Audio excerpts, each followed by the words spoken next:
School परीक्षा 2024 के लिए गणित के 20 अति महत्वपूर्ण सवाल, यानी कि हाई स्कूल में इनके आने की संभावना पूरी है।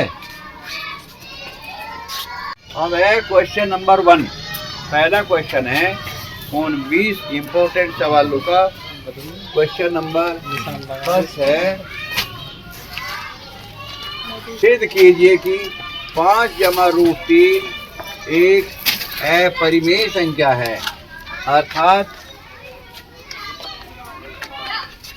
इसे अपरिमेय सिद्ध करना है कि इसे भिन्न के रूप में p/q के रूप में नहीं लिखा जा सकता। तो माना, तो हल है भैया, माना हम इसे मान कर चलते हैं परिमेय संख्या। माना 5 जमा रूट 3 एक परिमेय संख्या है। कैसी संख्या है? एक परिमेय संख्या है।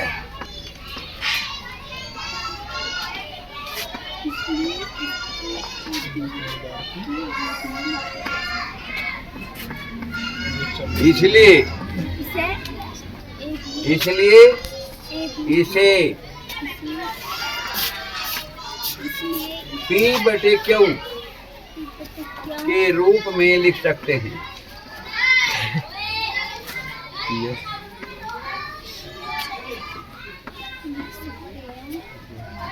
लिख सकते हैं जो कि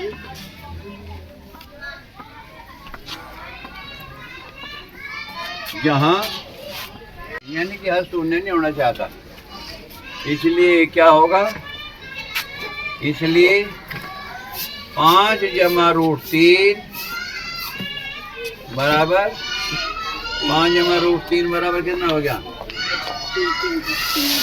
p/b लिख लो, p/q लिख लो, कैसा भी लिख लो, p/q लिख लो। ठीक है। ये कैसी संख्या? परिमेय। तो रूट 3 बराबर आ गया 5 को इधर ले जाओ, क्योंकि 5 भी एक परिमेय संख्या है। 5 को 5/1 लिख सके हम। तो p/q -5 रूट 3 बराबर हो गया p - q/5। और p/q -5 क्या है? एक परिमेय संख्या है। दो परिमेय संख्याओं का अंतर भी एक परिमेय संख्या होता है, इसलिए p/q -5 भी एक परिमेय संख्या है। तो ये परिमेय संख्या ये रूट 3 के बराबर है, इसलिए रूट 3 भी परिमेय संख्या होगा इस हिसाब से।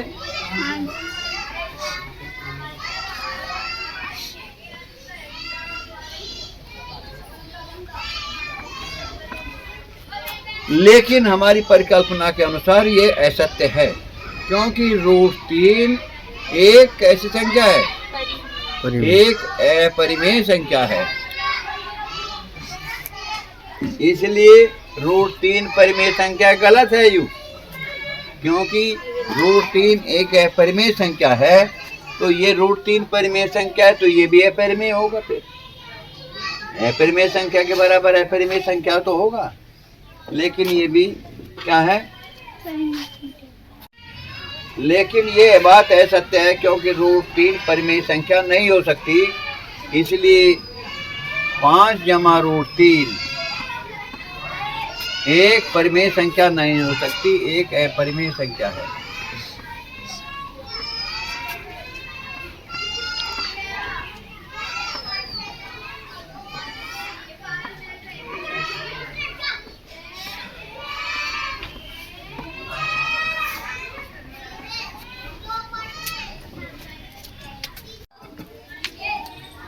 अब क्वेश्चन नंबर 2 है, सिद्ध कीजिए कि रूट 3 कितनी? रूट 3 एक अपरिमेय संख्या है। अर्थात इसे a/b के रूप में नहीं लिखा जा सकता। ये कहिए कि p/q में नहीं लिखा जा सकता। रूट 3 एक परिमेय संख्या है, ये सिद्ध करना है। तो इसे कैसे सिद्ध करेंगे? हल, माना कि रूट 3 जो है एक परिमेय संख्या है, तो उल्टा मान लो अपरिमेय संख्या है। सिद्ध करना है, तो इसे मान के चलते हैं कि ये एक परिमेय संख्या है।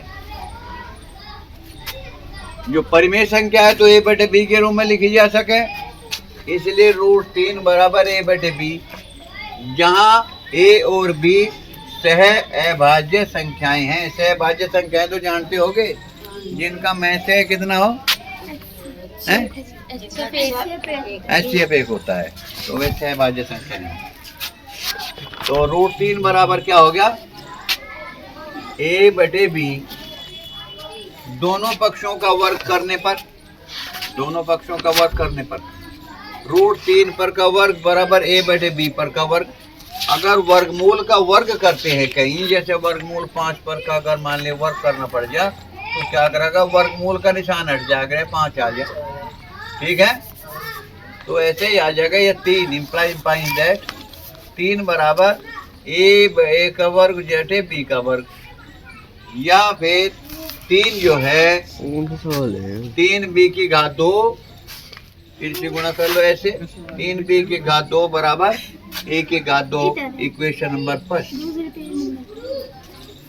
3 जो है a की 2 को विभाजित करता है, 3 a की 2 को विभाजित करता है, इसलिए 3 a को भी विभाजित करता है। 3 a की घात 2 पर के वर्ग को विभाजित करता है, इसलिए 3 जो है a को भी विभाजित करेगा, पर में 1 से। तब हम a बराबर 3m लिख सकते हैं।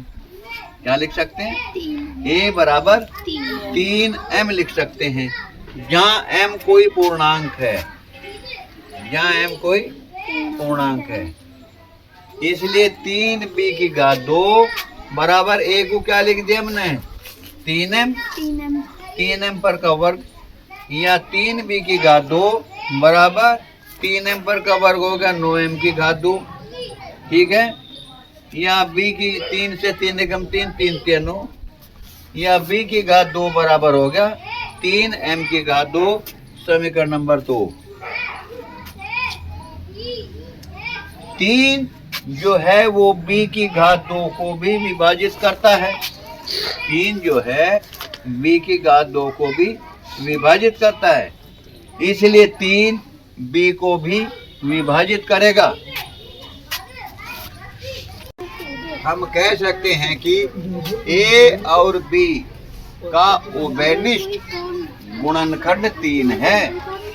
जैसे समीकरण 1 और 2 से हम कह सकते हैं कि a और b का उभयनिष्ठ गुणनखंड 3 है, परंतु यह इस तथ्य का विरोध करता है a और b में एक के अतिरिक्त कोई उभयनिष्ठ गुणनखंड नहीं है। सहभाज्य संख्या है, कोई उभयनिष्ठ गुणनखंड नहीं है के अलावा।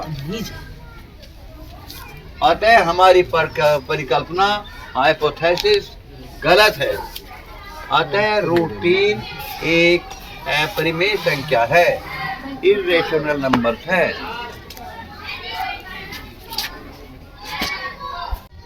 आज है 2 चर वाले रैखिक समीकरण। 2 प्रकार की राशियां होती हैं, एक चर और एक अचर। चर होते हैं x, y, z, a, b, c, d, ये तो होते हैं चर। चर क्योंकि इनके मान कुछ भी हो सके। और एक हो अचर, जैसे गिनती 1 2 3 4, 4 तो 4 ही रहेगा, 5 थोड़े बन जाएगा उसका, तो 4 का मान हमेशा 4 ही रहेगा। तो इन्हें कहें हम अचर, और a, b, c, d में कहें हम चर। 2 चर वाले रैखिक समीकरण। रैखिक समीकरण क्या है, जिस समीकरण से एक रेखा खींची जा सके, प्रगा पेपर पर एक रेखा खींची जा सकती हो, उसे कहते हैं हम क्या, रैखिक समीकरण। समझ में आ गया। अच्छा, मान लीजिए समीकरण है 5x = 3y बराबर 12, या कैसा कह लो 5x - 3y, 5x = 3y - 12 बराबर 0। तो यह एक रैखिक समीकरण है। क्या है, रैखिक समीकरण। दूसरी है 7x = 5y जमा 13 बराबर 0। ये दो रैखिक समीकरण है, ये दो रैखिक समीकरण है। जब इन्हें हल करा जाएगा तो x का भी मान निकलेगा कुछ और y का भी निकलेगा कुछ। ठीक है, देखो ऐसा है, x का गुणांक है 5, y का गुणांक है 3, -12 ये एचर पद है बराबर 0। x का गुणांक है 7, y का गुणांक है 5, 13 एक एचर पद है बराबर 0। यह दूसरी रैखिक समीकरण है। अब हम इसे स्टैंडर्ड फॉर्म में लिखते हैं। स्टैंडर्ड फॉर्म में कैसे? ऐसे लिखते हैं,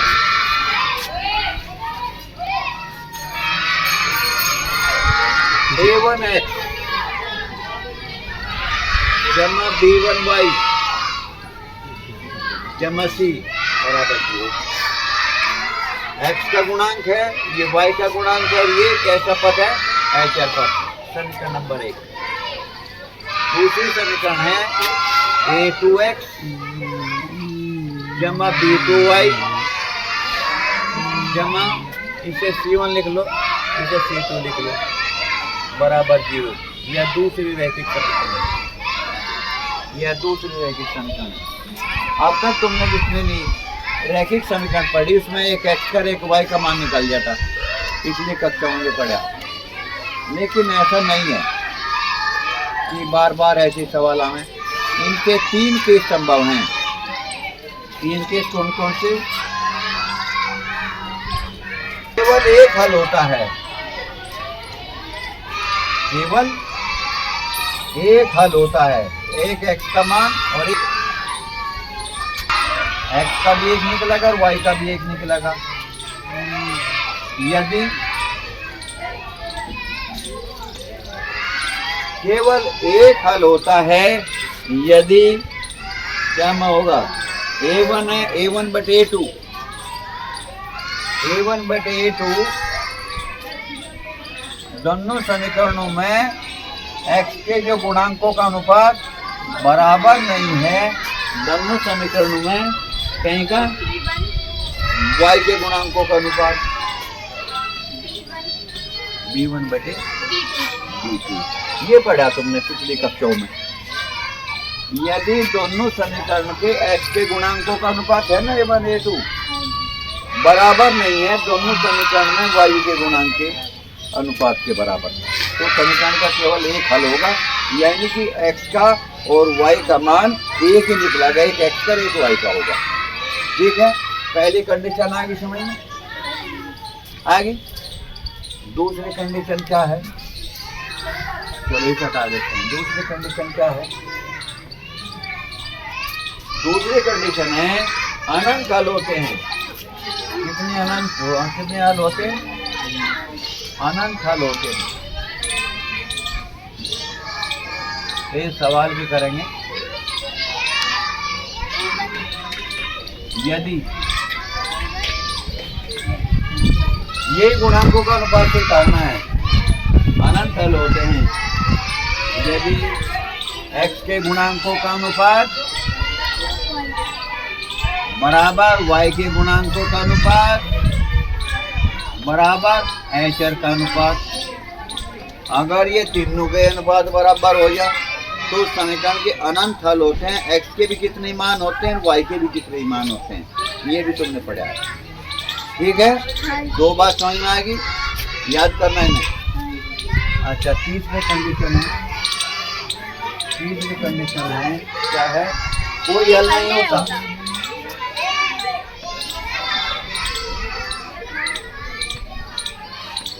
कोई हल नहीं होता।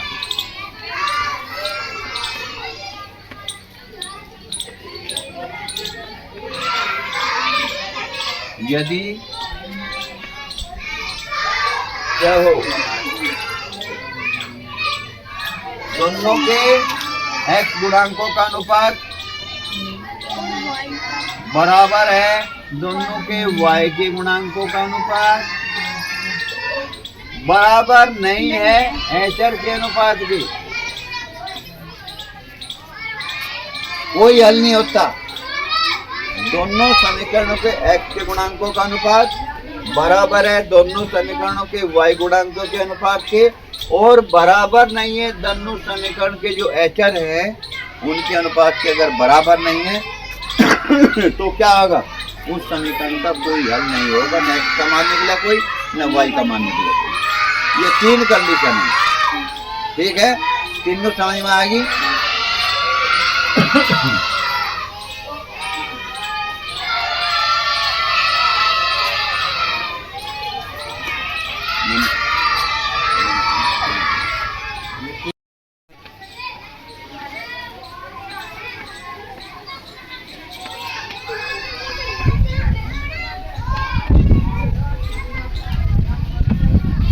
तो उसके लिए क्या है,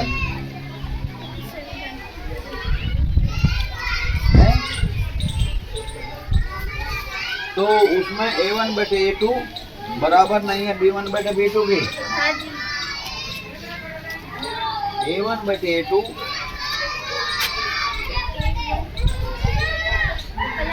बराबर नहीं है b1 बटे b2 की। तो इसमें क्या होगा, 4 बटे 2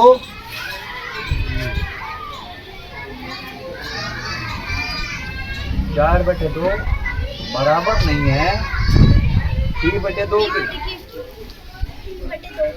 है, यानी कि बराबर नहीं है 3 बटे 2 की।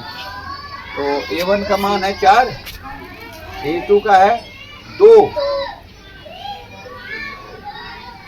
b1 का है 3 और b2 का है 2। तो 4 बटे 2 बराबर नहीं है p बटे 2 का। तो p का क्या मान निकल सके, देखो इसमें ये तो आ गया, इसलिए p बराबर नहीं होना चाहिए 4 के। ये तो हो गया, 4 बटे 2 बराबर नहीं है p बटे 2 के, इसलिए 2 तो 2 के बराबर होगा, इसलिए क्या होगा, p बराबर नहीं होना चाहिए 4 के, एक अद्वितीय हल होगा। बस p का मान 4 नहीं होना चाहिए, अद्वितीय हल होगा।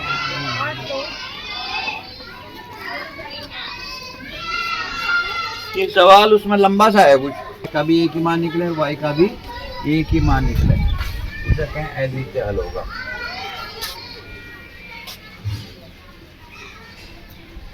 है के मान ज्ञात कीजिए जिनके लिए समीकरण निकाय kx जमा 2y बराबर 5 समीकरण नंबर 1 और 3x जमा y बराबर 1 समीकरण नंबर 2।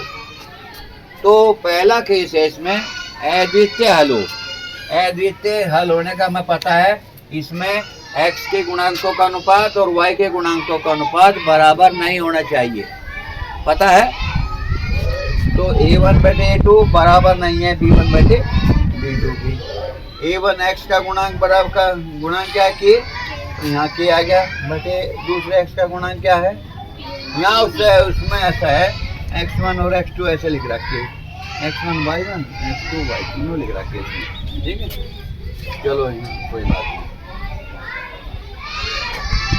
बराबर है a2 का मान है 3, बराबर नहीं है b1 का मान है 2 और b2 का है 1। तो ब्रज गुणा कर दी, k1 की गुणा आगे k बराबर नहीं है 3 दूनी 6, तो k का मान 6 नहीं होना चाहिए, अगर 6 नहीं है तो अद्वितीय हल होगा।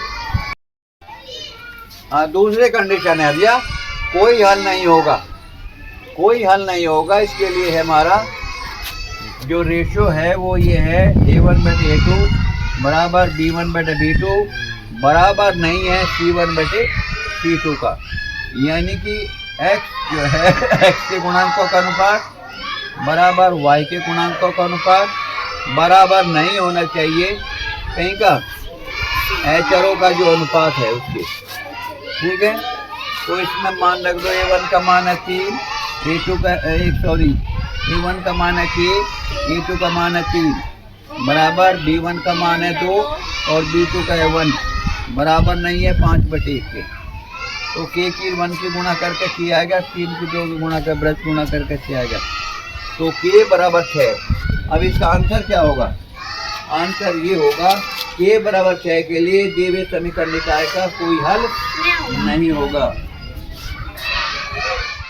नहीं होगा। देखो आज है बच्चों द्विघात समीकरण।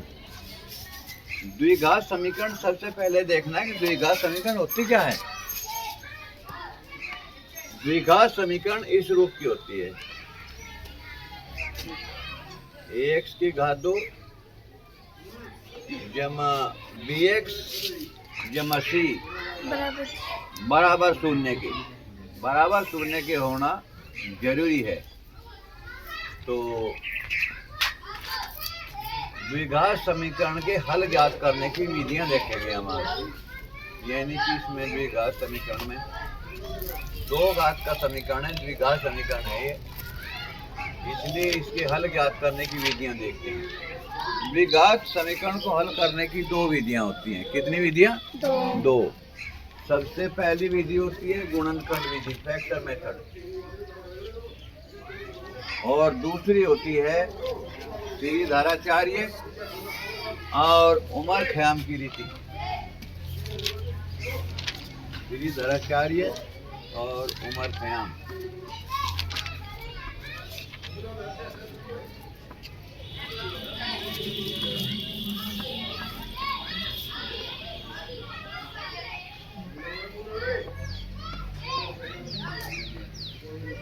श्रीधराचार्य और उमर खयाम की रीति होती है नंबर 2। तो ये दूसरी क्या होती है, अर्थात इसमें x का मान होता है x बराबर -b, -b। ये b जो है x का जो गुणांक है वो माइनस में जाता है, -b जमा नफी वर्गमूल b² - 4ac बटे 2a। ये है श्रीधराचार्य और उमर खयाम की विधि। क्या नाम दिया इसे? श्रीधराचार्य और उमर खयाम की रीति। इसमें क्या होता है, x बराबर -b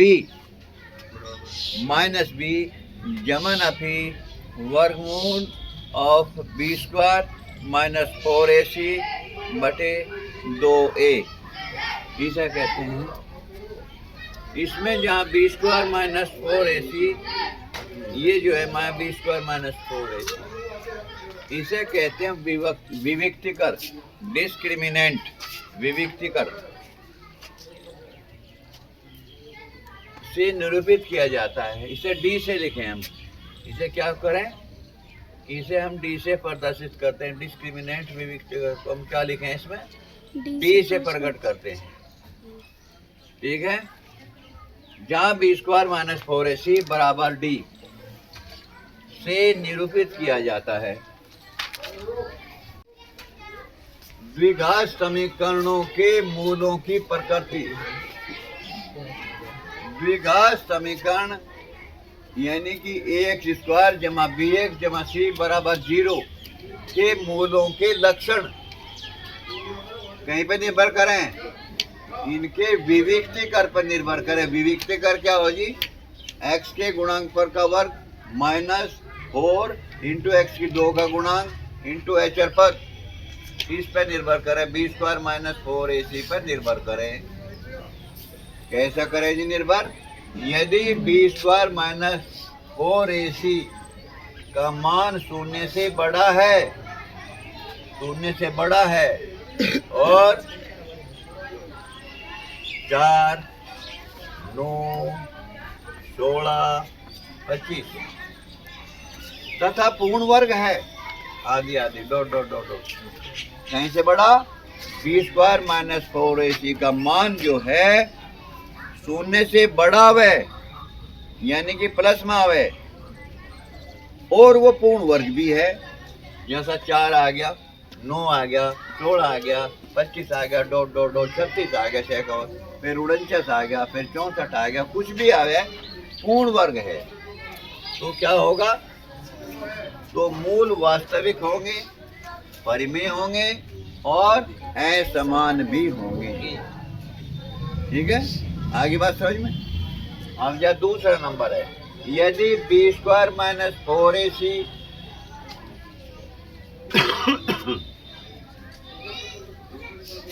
बड़ा है 0 से, बी स्क्वायर माइनस 4ac का मान जो है 0 से तो बड़ा है, लेकिन अब के देखो पूर्ण वर्ग नहीं है।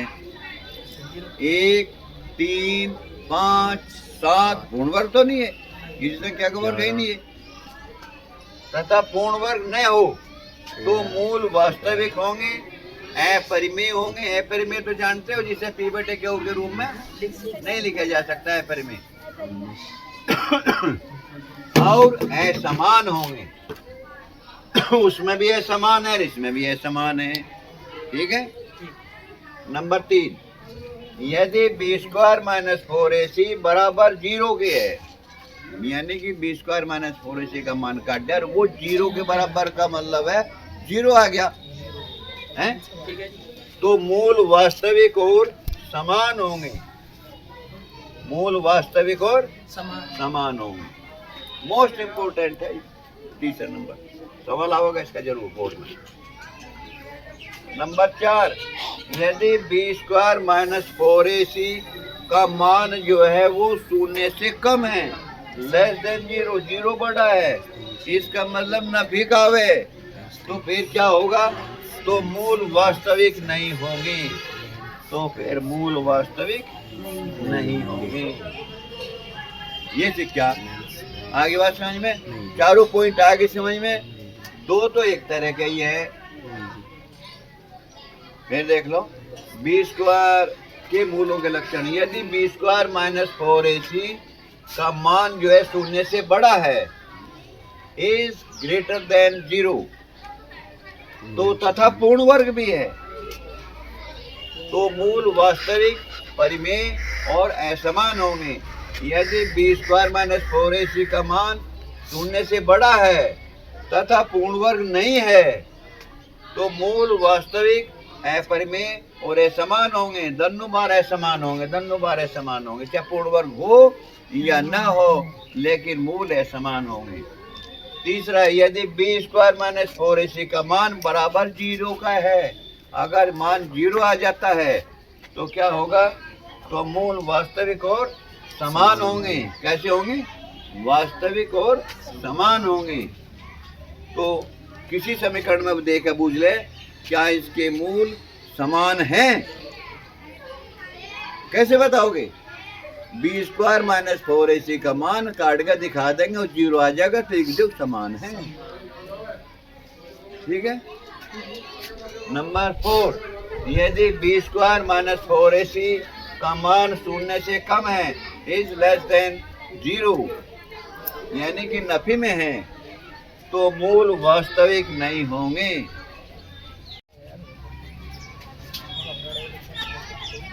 अब है नंबर 5, द्विघात समीकरण के मूलों का योगफल और गुणनफल। क्या है, द्विघात समीकरण के मूलों का योगफल और गुणनफल क्या होता है। समीकरण जो है समीकरण एक्स स्क्वायर जमा बी एक्स जमा सी बराबर 0 में, इस समीकरण में जो इस टाइप की समीकरण है बराबर 0 के है, तो उसमें मूलों का योगफल कौन सा होता है। मूलों का योगफल बराबर होता है x का गुणांक ये माइनस टाइम्स, माइनस जरूर लगना है, माइनस x का गुणांक बटे x की 2 का गुणांक बराबर माइनस b बटे a। ये होता है मूलों का योगफल। किसी द्विघात समीकरण ax स्क्वायर जमा bx जमा c बराबर 0 में मूलों का योगफल बराबर होता है माइनस b बटे a। अच्छा, मूलों का गुणनफल क्या होता है, गुणनफल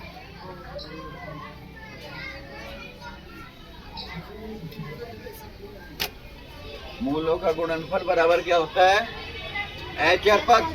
ये एचर पद होता है, अर्थात इसका मान नहीं बदलता। एचर पद बटे एक्स की 2 का गुणांक माइनस टाइम्स नहीं होता है, एचर पद बटे एक्स की 2 का गुणांक बराबर सी बटे ए, यानी कि समीकरण एक्स स्क्वायर जमा बी एक्स जमा सी बराबर 0 में मूलों का योगफल बराबर होता है माइनस बी बटे ए और मूलों का गुणनफल बराबर कितना होता है सी बटे ए। इसमें माइनस अब इसमें नहीं आता, एचर पद बटे एक्स की 2 का गुणांक, ये इंपॉर्टेंट है। अब नंबर 5 हेडिंग है द्विघात समीकरण बनाना जब मूल दे हुए हों। बिल्कुल उसका उल्टा है, मूल ज्ञात नहीं करते, मूल तो दे रखे और क्या करना है, हमें द्विघात समीकरण बनाना है जिसके मूल ये दिए हुए हैं। तो इसका क्या सूत्र है ये याद करना पड़ेगा, तो मैं कंठ करना पड़ेगा। यदि समीकरण के मूल दिए हुए हों तो द्विघात समीकरण निम्न प्रकार प्राप्त करते हैं। कैसे हो, उसके लिए सूत्र ये है एक्स की घात 2 माइनस इन ब्रैकेट मूलों का योगफल इंटू एक्स, एक्स की घात 2 माइनस मूलों का योगफल इंटू एक्स, एक्स की गुणा करते हैं प्लस मूलों का गुणनफल, यहाँ मूलों का गुणनफल करते हैं। मान लिए मूल 3 और 4 हैं, समीकरण है उसके मूल 3 और 4 है, समीकरण बनाना हमें 3 और 4। तो एक्स लिखेंगे, समीकरण कैसे बनाएंगे, ये सूत्र लिख देंगे पहले। तो एक्स की घात 2 नब्बे मूलों का योगफल कितना हो जाएगा 3 और 4 का जोड़ हो जाएगा 7 इंटू एक्स जमा मूलों का गुणनफल कितना हो जाएगा 3 चौक 12, 3 की 4 की गुणा हो जाएगी 12 बराबर 0। तो समीकरण ये बन जाएगी, ठीक है। तो ये सूत्र है समीकरण के मूल दिए हुए हों। अब यह द्विघात समीकरण में आज नेक्स्ट क्वेश्चन है, यदि द्विघात समीकरण 3x² माइनस 6x जमा के बराबर 0 के मूल समान हैं। कैसे हैं, मूल समान हैं तो k का मान है, इसके 4 ऑप्शन दिए। कितने ऑप्शन दिए 4। k का मान 3 होगा, k का मान 6 होगा, k का मान 9 होगा या k का मान 12 होगा। तो यदि मूल समान हैं तो हमारे पास सूत्र है b² डिस्क्रिमिनेंट d बराबर b² माइनस 4ac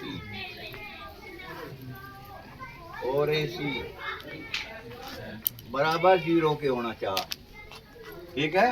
हाँ जी। तो विविक्ति कर कहीं से डिस्क्रिमिनेंट अंग्रेजी में b² माइनस 4ac तुम्हारे जो है श्रीधराचार्य की रीति में आया है, सूत्र में जो श्रीधराचार्य मरखयाम का जो सूत्र है उसमें आया है कि b² माइनस 4ac का मान बराबर अगर 0 है तो उसके मूल समान होंगे। अब जा इसकी तुलना द्विघात व्यापक समीकरण से करने पर, द्विघात व्यापक समीकरण क्या है, ax² जमा bx जमा c बराबर 0, ये द्विघात की व्यापक समीकरण है। इस समीकरण और इस समीकरण की तुलना कर लो तो a बराबर कितना आवेगा, इसमें a बराबर 3 आवेगा ना, हाँ जी। b बराबर क्या होगा 6 माइनस के 6 और c बराबर क्या होगा, के c बराबर क्या होगा, के c बराबर हो गया k, ठीक है। ये b² माइनस 4ac में एडजस्ट कर दो तो माइनस 6 पर का वर्ग माइनस 4 इंटू 3, a का मान है 3 और c का मान है कि ये बराबर जो है 0 के होना चाहिए, कहीं के बराबर 0। तो ना भी 6 का वर्ग कितना होगा 36, 6 का वर्ग भी 36 और ना भी 6 का वर्ग भी 36 माइनस 12 की 4 से 12 की बराबर क्या आ गया 0। 0 ठीक है, तो के बराबर कितना आ जाएगा? के बराबर 12 -36 -12 12 नफे तो नफे का 12 कम 12 12 से कम 12 12 3 36। तो के का मान क्या आ गया 3। के का मान आ गया 3, इसलिए हमारा ऑप्शन जो है वो ए सत्य है।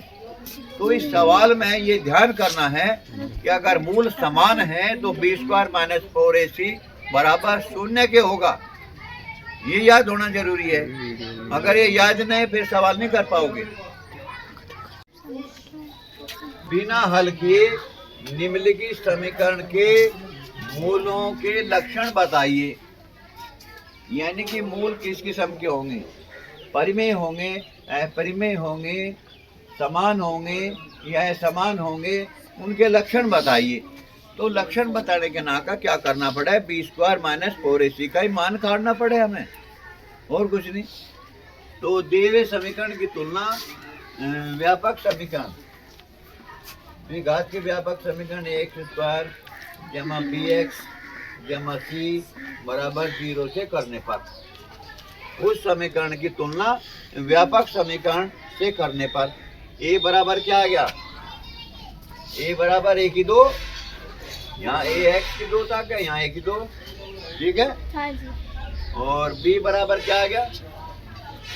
b बराबर आ गया 4a, और c बराबर क्या आ गया 4। काट दो b² - 4ac का मान, इसलिए b² - 4ac बराबर कितना हो जाएगा? b का मान रखो, b का मान कितना था 4a, 4a पर का वर्ग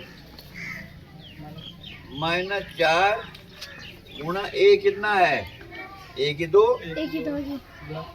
गुणा 4, 4a पर का वर्ग क्या, 4 का वर्ग तो हो गया 16, a का हो गया 1 की 2, तो 16 1 की 2 आ गया, माइनस 4 + 16 1 की 2, 16 1 की 2 में तो 16 1 देखा बराबर 0 आ गया। तुम्हारे याद है अगर b² - 4ac का मान बराबर 0 आता है तो मूल कैसे होंगे? मूल समान और वास्तविक होंगे। आता है मूल समान और वास्तविक होंगे, क्योंकि b² - 4ac का मान 0 आता है, अतः इस समीकरण के मूल समान और कैसे होंगे? वास्तविक होंगे। यही तो है। देखो द्विघात समीकरण पे नेक्स्ट क्वेश्चन है, समीकरण x की 2 - 7x जमा 12 बराबर 0 के मूलों के व्युत्क्रमों का योगफल ज्ञात कीजिए। और ये क्वेश्चन आया है यूपी बोर्ड 2020 में और यूपी बोर्ड 2022 में, 2 साल बाद ही आता है, तो 2024 के लिए भी तैयार रहना है। 2024 में भी आ सकता है, 2 साल के गैप है, 1 साल भी। दिए गए मूलों का योगफल कितना होगा? हल है अब,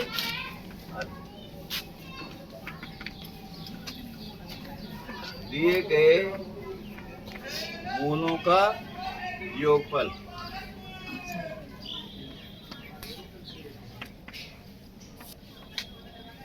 इन्हें मानते हैं मूल को अल्फा बीटा। मूल को मानने क्या? अल्फा और बीटा। पहला मूल अल्फा है और दूसरा मूल बीटा है, तो योगफल क्या होगा? अल्फा जमा बीटा। क्या हो व्यापक द्विघात समीकरण में ax² जमा bx जमा c बराबर 0, ये व्यापक द्विघात समीकरण है। तो इसमें मूलों का योगफल कहीं के बराबर होता है? माइनस x का गुणांक माइनस टाइम्स x का गुणांक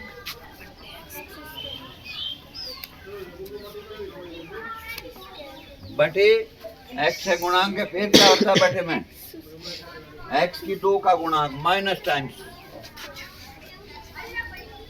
x की 2 का गुणांक, ठीक है। तो x का गुणांक कितना है यहाँ? 1 है, बराबर -1 बटे x की 2 का गुणांक, सॉरी x का गुणांक 7 है, माइनस तो है, माइनस है और फिर -7 है बटे x की 2 का गुणांक कितना हो गया? 1। माइनस माइनस की गुणा हो गया, क्या हो गया? प्लस हो जाएगा, बराबर 23 आ गया। तो मूलों का जो योगफल है वो आ गया कितना? 7। मूलों का योगफल आ गया 7, ठीक है।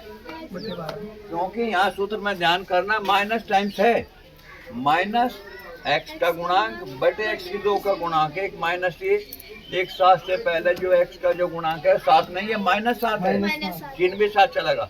तो माइनस माइनस की गुणा होकर जमा हो गया, 1 7 बटे 1 बराबर 7 आ गया। तो योगफल तो हो गया 7। अच्छा, फिर क्या है? फिर क्या है? अब का क्या बुझा? गुणनफल। गुणनफल कितना होगा? Alpha beta. गुणनफल यानी कि अल्फा बीटा बराबर कितना होगा? हैं? बराबर हैं?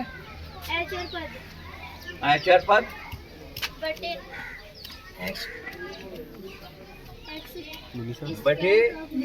हैं? एक्स की 2 x की घात 2 का गुणांक है, ये कितना आ जाएगा? एचर पद कितना है हमारा? 12। x की 2 का गुणांक कितना है? 1 बराबर 12। ये आ गया हमारे मूलों का गुणनफल। फिर अच्छा आगे क्या कहता है? फिर 12 आ गया तो हैं? नहीं, दो मूल हमारे, दो मूल बताए थे ना, अल्फा बीटा। 5 का व्युत्क्रम क्या हो? 1/5। 3/5 का व्युत्क्रम क्या होगा? 5/3। उल्टी कर दो, ठीक है। तो इसमें क्या होगा? 1/अल्फा मूल के मूलों के व्युत्क्रम, मूलों के यहाँ लिखो, मूलों के व्युत्क्रमों का, व्युत्क्रमों का योगफल। योगफल है पहले, बराबर कितना आ गया? 1/अल्फा जमा 1/बीटा बराबर क्या हो गया? 1/7 जमा 1/12। एक तो मूल है 7 आया था और एक 12 आया था, जमा 1/12। 12 का 7 का एलसीएम ले लो, कितना होगा? 12 का और 7 का एलसीएम कितना आ जाएगा? नहीं, 1/अल्फा जमा 1/बीटा। तो इसे हल ही कर लो पहले, इधर नो अलग अलग क्यों करें? 1/अल्फा जमा 1/बीटा बराबर एलसीएम ले लो। अभी यहीं एलसीएम आ गया अल्फा बीटा, अल्फा से अल्फा का बीटा जमा अल्फा, इन्हीं के मान रख दो, क्या जरूरत है। बराबर योगफल कितना था मूलों का? 7 आया था, और गुणनफल कितना आया था? Alpha beta 12। तो व्युत्क्रमों का क्या बुझा? तो व्युत्क्रमों का योगफल बताइए। योगफल आ गया 1/अल्फा जमा 1/बीटा का मान बुझ गया इसमें, और फिर ये हमने जोड़ दिया, अल्फा बीटा एलसीएम लेकर गुणा कर लिया दोनों को। बेटा जब अल्फा बीटा में अल्फा का मान है 7 और गुणनफल अल्फा बीटा का 12। तो व्युत्क्रमों के का योगफल या मूलों के व्युत्क्रमों का जो योगफल है वो 7/12 है, यही आंसर है, ठीक है। और नेक्स्ट है द्विघात समीकरण का नेक्स्ट सवाल है। द्विघात समीकरण √3x² - 11x + 8√3 बराबर 0 के मूल ज्ञात कीजिए। मूल ज्ञात करने का मतलब है कि बिल्कुल पहले तो इसके गुणनखंड ज्ञात करने हैं, और जैसे गुणनखंड ज्ञात हो जाएंगे तुरंत उसके मूल ज्ञात भी हो जाएंगे, ठीक है। तो इसमें ऐसी दो संख्या याद करनी है जिनका गुणनफल कितना हो। अब हल है इसका, गुणनफल कितना हो, x की 2 के साथ जो संख्या लिख रही √3 और ये है चरपद गुणा 8 √3। √3 और √3 की गुणा कितनी होगी 3 और 8 में गुणा करके 8 गुणा कर दो यानी कि 24 हो गया। गुणनफल यानी कि दो संख्या ज्ञात करनी जिनका गुणनफल तो कितना हो और योगफल, गुणनफल 24 और योगफल कितना हो 11 बराबर 11 हो, ऐसी संख्या ज्ञात करनी है। तो ऐसी संख्या निश्चित रूप से 8 3 24 और 8 3 11, ठीक है। तो यहाँ करना है इस 11 को स्क्वायर माइनस 8 जमा 3 इंटू x जमा 8 √3 बराबर 0, ठीक है। इसे x की गुणा अंदर कर दो, ब्रैकेट खोल दो, √3 x square minus 8x minus 3x जमा 8 √3 बराबर 0, ठीक है। फिर दो में से क्या पदों के 1 2 3 4, फिर क्या रख रहे हैं हम, दो में से कॉमन लिया करें। इसमें से क्या कॉमन आएगा, इसमें से आ जाएगा x ही आएगा कॉमन का, x आएगा कॉमन, इसमें से तो नहीं आएगा दोनों बदों में कुछ, जिस चीज से दोनों भाग हो जैसा कॉमन का है तो x आएगा अंदर बैठ गया √3x माइनस 8, ठीक है। अच्छा माइनस इसमें से दोनों में से क्या कॉमन आएगा,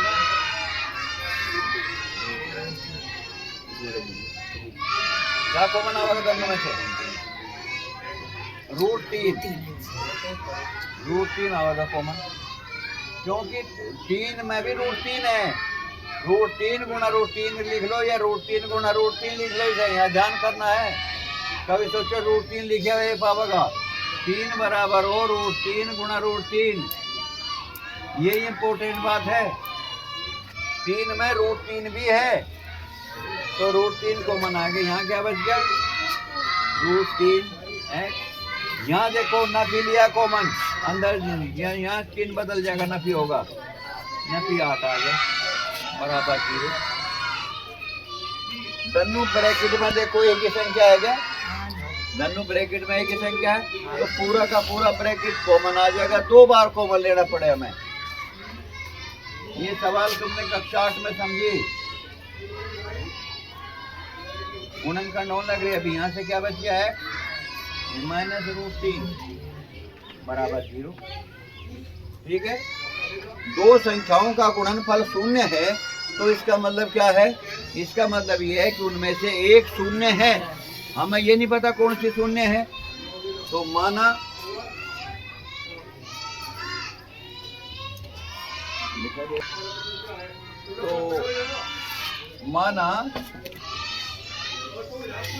ये शून्य है √3x माइनस 8 बराबर 0, तो इधर ले जाओ x का मान निकालो, √3x बराबर आ गया 8 और x बराबर कितना, x का एक मूल्य निकल गया, ठीक है।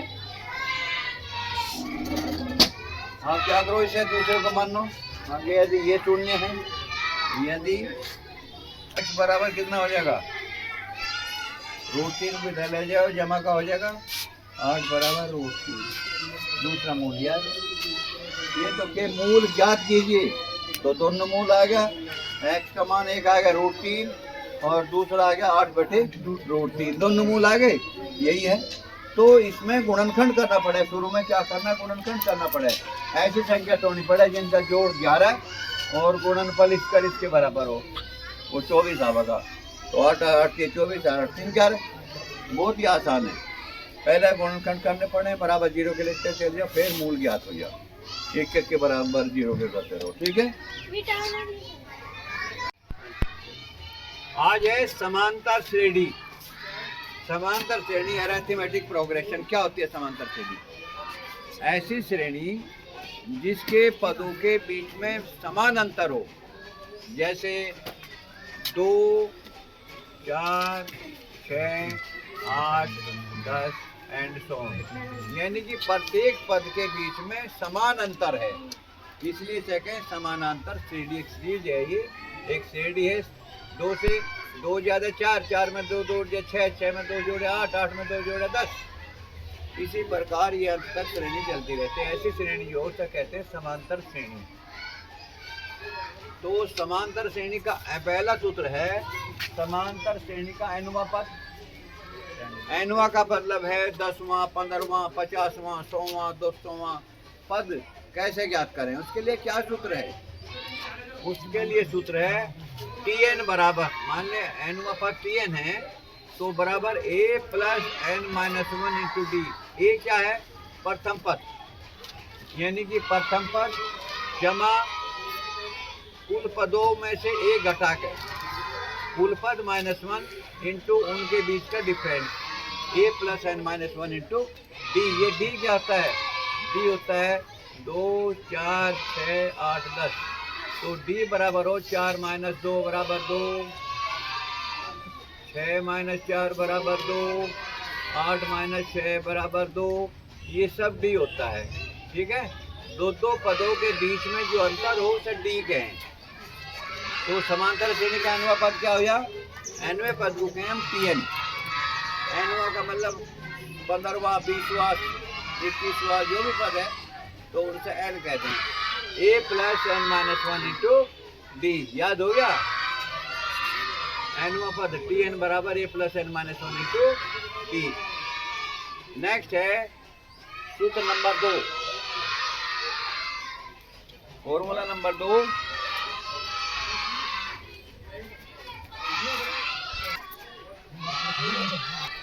अब दूसरा सूत्र है समांतर श्रेणी का अंत से एनवा पद, अंत से एनवा पद। समांतर श्रेणी 2, 4, 6, 8 डॉट डॉट डॉट अंतिम पद है मान ले 24। अंतिम पद कितना है? 24। इसे हम L से प्रदर्शित करें। ये प्रथम पद है, इसे A से प्रदर्शित करें। प्रथम पद को कहीं से A से और अंतिम पद को L से। तो इसमें जो है अंत से एनवा पद, यानी कि अंत से छठा पद ज्ञात करना है। तो अंत से छठा पद क्या होगा? अंतिम पद तो है L, उससे पहला क्या होगा? उससे पहला होगा 22, और 22 से पहला क्या होगा? 20, 20 से पहला होगा 18, 18 से पहला होगा 16, 16 से पहला होगा 14, 14 से पहला होगा 12। एक समांतर श्रेणी का अंत से एनवा पद, यानी कि कौन सा पद किया क्या किया? 1, 2, 3, 4, 5, 1, 2, 3, 4, 5 छठा पद ज्ञात करना अंत से।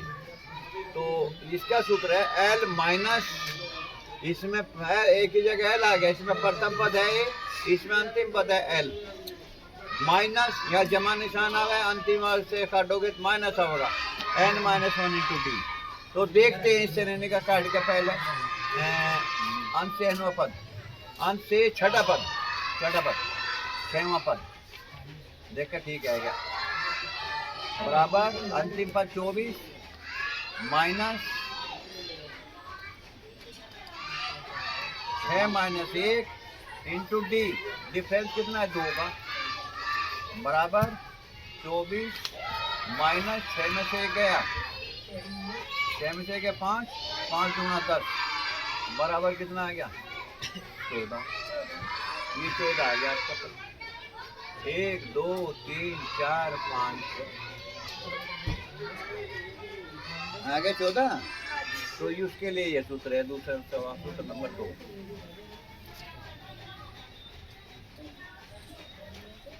क्या सूत्र बना? अंत से एनवा पद के निकालना हो, बोलो जरा जोर से।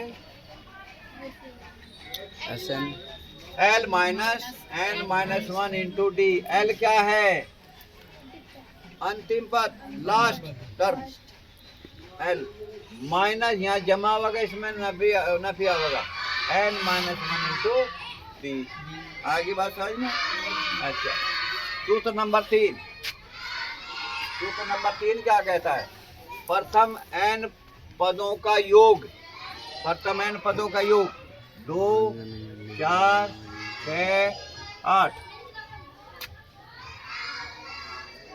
50 पदों का योग बता दो कितना होगा? 2 4 6 8 ऐसे ऐसे 50 पद होंगे। ये 50 नहीं होगा, वो 50 पद होंगे। जैसा पहला पद 2 है, दूसरा पद 4 है, यूँ 50वां पद होगा। 50 पदों का योग कितना होगा? कैसे कर दोगे? उसके लिए हमारे द्वारा सूत्र है। कहाँ तक जोड़ते फिर जाएंगे? कहाँ तक जोड़ोगे? तो उसके लिए सूत्र है एस एन बराबर एस एन, यानी कि एन पदों का योग को एस एन से प्रदर्शित करें। एस का मतलब क्या होता है? समेशन, समेशन माने हो जोड़। एन का मतलब एन पदों का जोड़, एन पदों का समेशन बराबर n by 2 into 2a plus n minus 1 into d. देखते हैं 50 पदों का योग कितना होगा, इसकी श्रेणी का भी देखेंगे। 50 का क्या देख लो, 1 2 3 4 5 6 पदों का देख लो, 6 पदों का देख लो, जोड़ के भी देख लेंगे हम, सब जोड़ जाएंगे। तो एस एन बराबर एन बाई 2, एन का मान कितना? N by 2 2a plus n minus 1 into d. शुरू से करने का।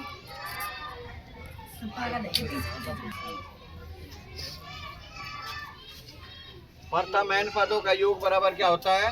एस एन बराबर n by 2 2a plus n minus 1 into d. देखो काटते हैं, श्रेणी मान ले, सपोज करो 2 4 6 8, और इसके हमें कितने पदों का योग काटना?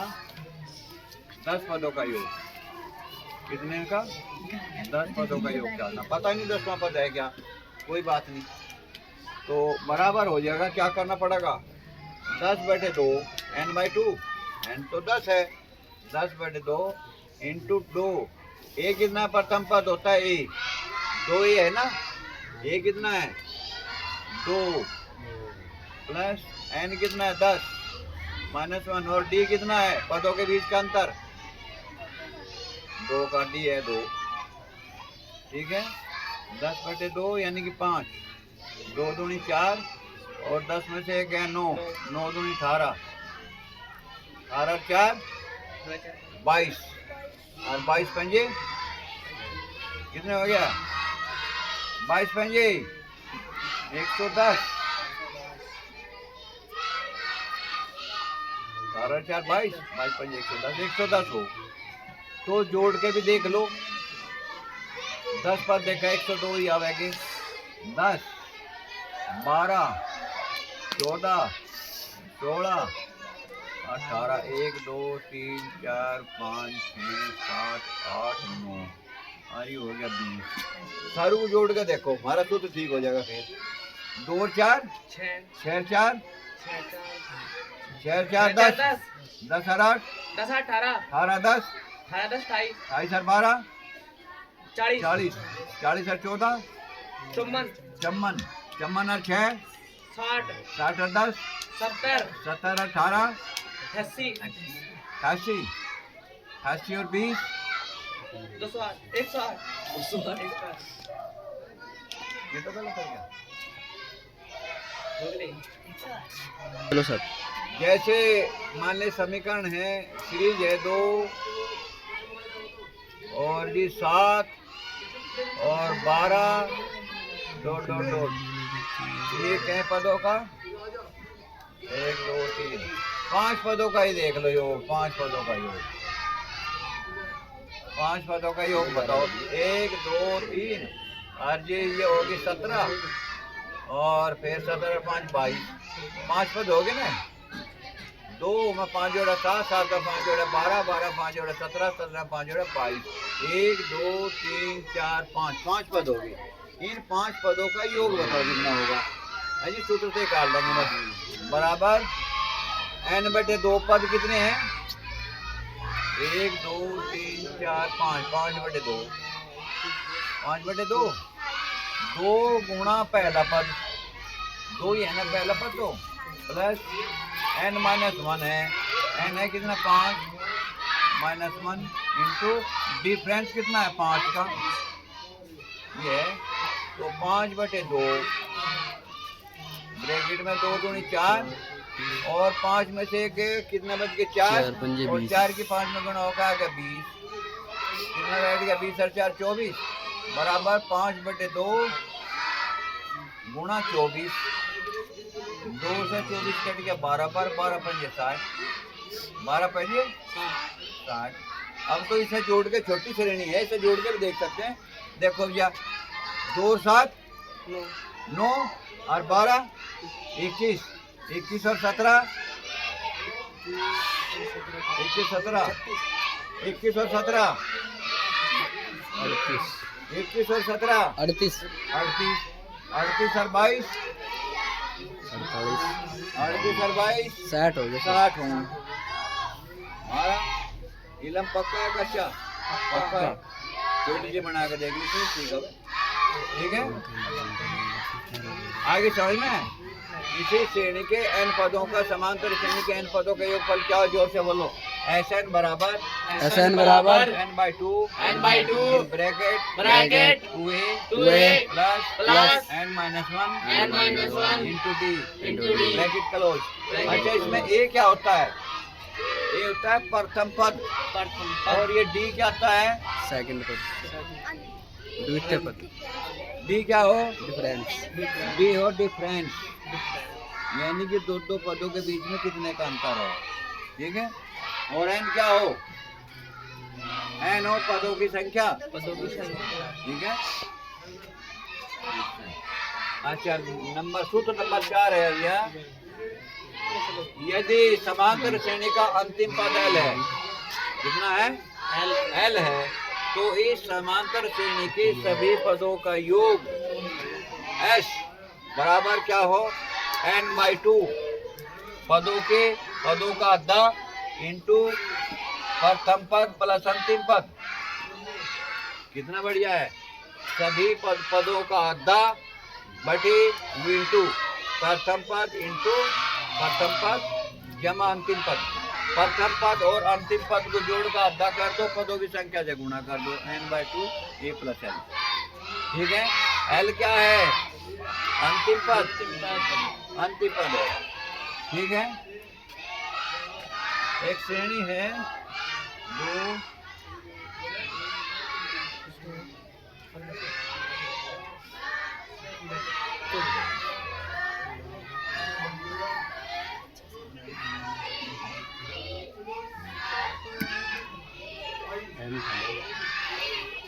पद है 12,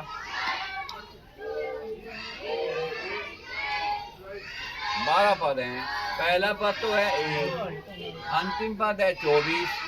तो इस श्रेणी का सभी पदों का जोड़ बताओ। डिफरेंस नहीं दे रहा क्या कुछ भी? प्रथम पद 1 है, 2 है, अंतिम पद है 24 और पद है इसमें 12 श्रेणी में। तो जोड़ बताओ उन पदों का, बता देंगे जी। पद कितने बताए जी? s बराबर पद बताए 12/2 कर देंगे। पहला पद कितना था? 2, अंतिम पद कितना था? 24, ये लो 12 का था 6 इंटू 24 और 2 26, 6 जंग 36, 6 12 3 15 156 होगा सारों का जोड़। हमें पदों का ही पता नहीं जोड़े को पहले बता दिए। यहाँ से लगा के ये श्रेणी अगर आप लिखते चला जाओगे, सारे पदों को जोड़ोगे तो 156 होगा, ठीक है। आगे समझ में? ठीक है।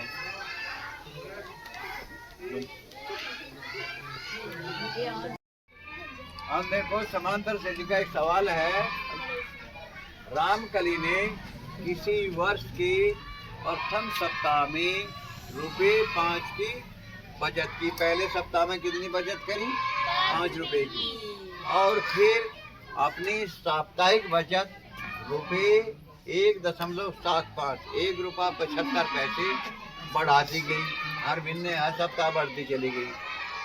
यदि 9वें सप्ताह में उसकी साप्ताहिक बचत ₹20.75 हो जाती है तो n ज्ञात करो।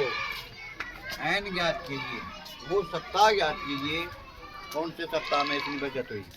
ठीक है, प्रथम सप्ताह में बचत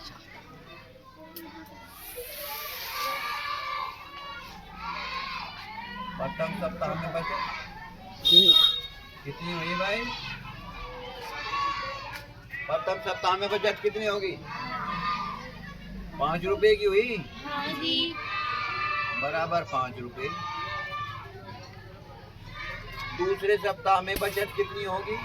1.75 बराबर 5 जमा 1.75 बराबर हो गया 6.75 रुपये। ठीक है, तीसरे सप्ताह में बचत कितनी होगी? हर फिर तो पहले सप्ताह में इतनी करी, फिर ₹1.75 हर सप्ताह उसकी बचत बढ़ती रही। तीसरे सप्ताह में बचत कितनी होगी? बराबर 6.75 जमा 1.75 बराबर 0, 7 14 1 15 पॉइंट 6 और 1 7 और 1 8 ₹50। ठीक है, nवें सप्ताह में बचत इसी प्रकार nवें सप्ताह में बचत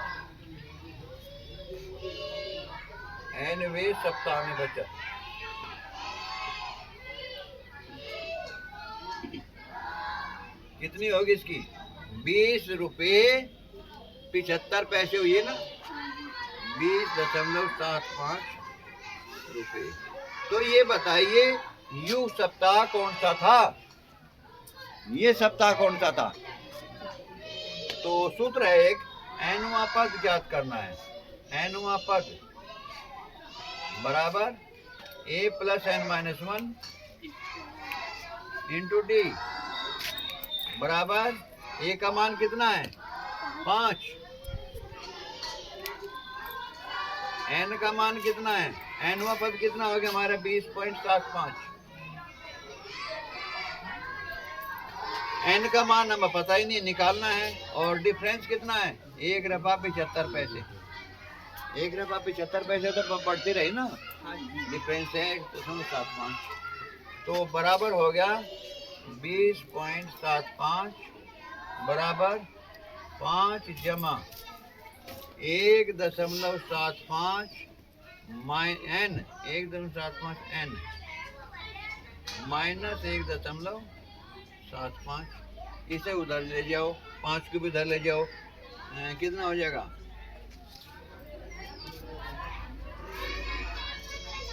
20.75 5 को भी इधर ले जाओ, -5 इसे भी उधर ले जाओ, ये जमा का हो जाएगा। जमा 1.75 बराबर इधर क्या बैठ गया? 1.75 n हो गया। ऐसे कर लो, इधर कर लो, इधर कर लो, इधर कर लो, तो कितना हो गया? 1 ये भी जमा कर, ये भी जमा कर, डेढ़ हो गया, 21.5 हो गया। 21.5 में से 5 गया, 16.5 बैठता होगा, हैं? ये बैठ गया 15.75, 16.75, 17 पॉइंट कितना बैठा है? 17 पॉइंट ऐसा होगा। 20.75 देख लो, 20.75 जमा 1.75, ये जोड़ दो इसमें, 0 7 7 14 1 15 2 और 2 22.75, इसमें से घटा दो 5 0 5 12 में तो 5 गया 7 और 1 17.50, तो 17.50 बराबर 1.75 n और यू n का मान करने बैठे में हो जाएगा। तो n बराबर 17.50 बटे 1.75। इससे यू कई बार कट जाएगा? इससे कट जाएगा ये 10 बार। ठीक है, तो n का मान ज्ञात है। nवें सप्ताह m बराबर 10 सप्ताह। ये अंतर आ गया। आगे बात समझ में? आगे समझ में? नहीं तो